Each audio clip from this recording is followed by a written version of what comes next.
Hi guys! So I just wanted to do a video to tell you a little bit about my journey, my story, and just really my experiences and how I became a trainer and just how this became my passion. So I probably became obsessed with working out when I was like 20, I think. I had never really understood nutrition. I grew up in the Midwest where the healthiest thing we eat is like buttered corn. And so my idea of healthy food was peanut butter and jelly, Caesar salads, and I don't know, like buttery vegetables, I guess. So my knowledge of nutrition was zero. My knowledge of working out was running on a treadmill and doing crunches. And I wanted to give myself a different life than what I saw so many people in Missouri had, including, my family. And my parents had always struggled with their weight, and I saw that growing up, and I just wanted something different. I started to gain weight when I was 16, and I got all of the insecurities that every 16-year-old girl gets, I think. And so I became intrigued and did what every girl does, and I started running on a treadmill, eating Caesar salads, and eating peanut butter and jelly every day because I felt like that was going to just get me these shredded abs or whatever it may be. That what my goal was. But it slowly just became this obsession of wanting to learn more, and I just became obsessed with back then it was fitness magazines. This is before social media. So I would buy every fitness magazine I could get my hands on, and I would read the articles and see what these girls were doing and see the foods that they were eating and all this stuff. And I wanted to be like these girls on the covers of these magazines. And my healthy obsession turned unhealthy when I was never satisfied with or proud of myself or my workouts or what I could eat or how I looked. And I was, I looked great. Now I look back on photos. I think this is when I was 20 years old. I was about 120 pounds. I was working out every day. And at this point, I was eating much healthier. I was eating like actual whole foods and chicken and brown rice and vegetables and stuff like that. I got more knowledge on what is healthy. But I always saw myself as fat, no matter how skinny I got. And it just got to a point where I would say, well, I'll just eat less and work out more. Eat less, work out more, eat less, work out more. I remember I was on the Stairmaster, and I saw this girl walk in the gym. And I remember thinking, gosh, if I could just be as skinny as her, then I would be happy. And we had this digital scale that was at the front of the gym, and I saw that she was walking towards it. So like a total psycho, I had to know her weight. So I jumped off the Stairmaster that I was on, and I ran up behind her so that I could see what she weighed. And at this point, I think I was like 105 pounds. I was already really small. And she got on the scale, and she was like, I think it was like 127 pounds. It was significantly more. I know that it was like 20 pounds more than what I weighed. And I remember just thinking to myself, like I felt like hopeless, like how am I ever, why am I unhappy? I weigh 105 pounds.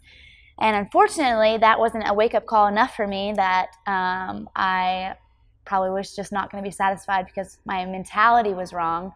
I began to eat less and work out even more. I was doing 2 hours a day of cardio, and my calorie intake was somewhere around probably 500, 600 calories. The only things that I would consume were protein shakes and, plain spinach, vegetables that were green only, and that is really about it. Sometimes I would eat like maybe some egg whites in the morning, but it got to a point where I would only consume protein shakes and greens, thinking that I just needed to eat less. And I got to my lowest weight at 98 pounds. And unfortunately, I never was satisfied. And it got to a point where people were all worried. My family was worried. People were starting to say things that I was too skinny. And I honestly was just so consumed in it that I just felt like everybody was just jealous that I was like doing so well, and that they just couldn't understand, and they just weren't about the fitness life or whatever. And I was just obsessed. Well, I was probably that small for maybe like 6 months when I started to notice that I would come home and I would binge. And I didn't know what binge eating was. I didn't know that it was an actual disorder. All that I knew was I developed a habit of having my protein shakes and spinach all day. And then when I would get home, I would be so hungry and my body was literally starving to death that I would open my pantry and I would consume, hundreds and hundreds, if not over 1,000 calories in 10 minutes, just putting anything I could in my mouth. And this began the journey of binge eating and gaining weight.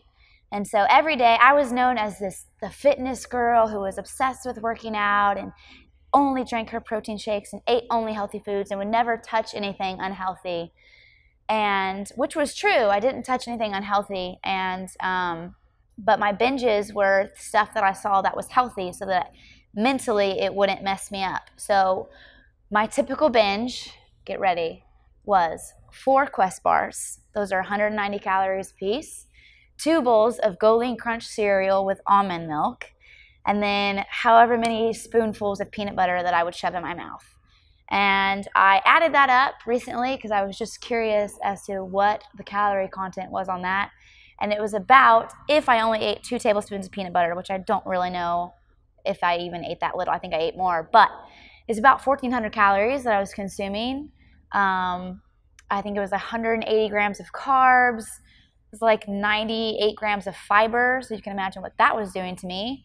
And I would literally eat it all so fast. I mean, under 10 minutes, because one, I think that I was humiliated by what I was doing, but I was just starving. My body was starving. And then I began to gain weight. I knew that people were noticing, and that was really hard for me. And I was in denial, complete denial that I had a binge eating disorder.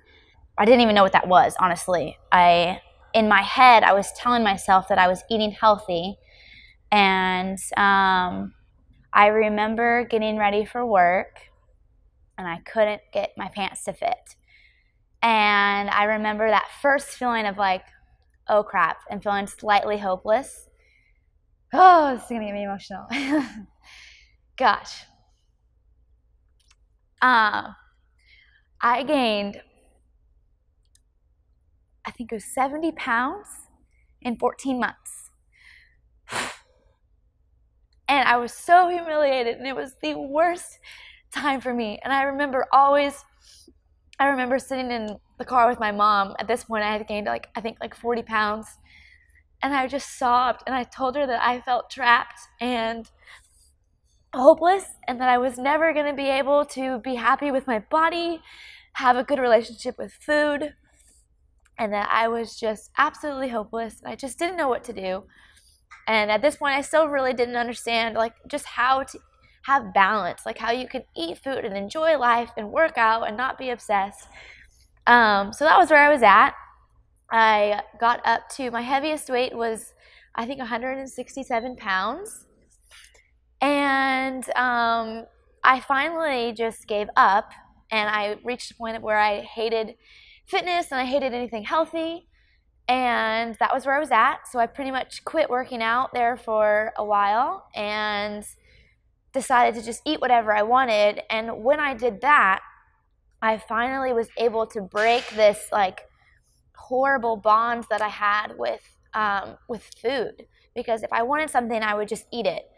And I began to desire these foods less because it was available to me. And since I no longer had the restriction of I'm not allowed to eat this, I'm only allowed to eat this, I wasn't as obsessed. And so that was when I really started to just research, what is it to have balance? How can I have that, and where I can eat a hamburger and I can eat chicken, brown rice, and asparagus, and just figure that out. And so yeah, then after experiencing all that, getting my weight back down, I lost about 30 pounds just from not caring as much and just trying to be normal.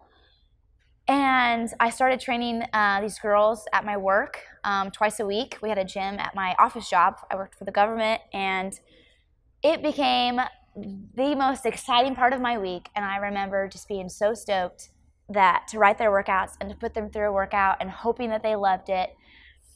And I thought to myself, I wonder if I could ever make money doing this and make this a thing. And so I took a big leap. I got my certification and I became a trainer, quit my super secure government job, which everybody, did not receive a bunch of support on that, but I just had this like drive and this passion for people not to experience what I experienced and to not feel that like hopelessness that I felt for so long, and then just that sadness of feeling like you'll never figure it out. You'll never figure out how to have a relationship with food that is healthy and how to love yourself and just be happy, honestly. And I didn't want anyone to feel how I felt, and that was what drove me to just be a personal trainer and make no money. I lived off of pennies for the longest time. I remember this was totally not legal, but the first company that I worked for, they had me working 7 days a week my first week and had me just shadowing all the trainers, and I got a $50 check for a whole week. I worked like 50 hours, and it was just insane. But at the same time, I just didn't care. I was just happy to be doing what I loved, and I somehow managed to survive. And a good friend of mine actually was here last night, and she took my class, and she worked with me at my first gym here in California.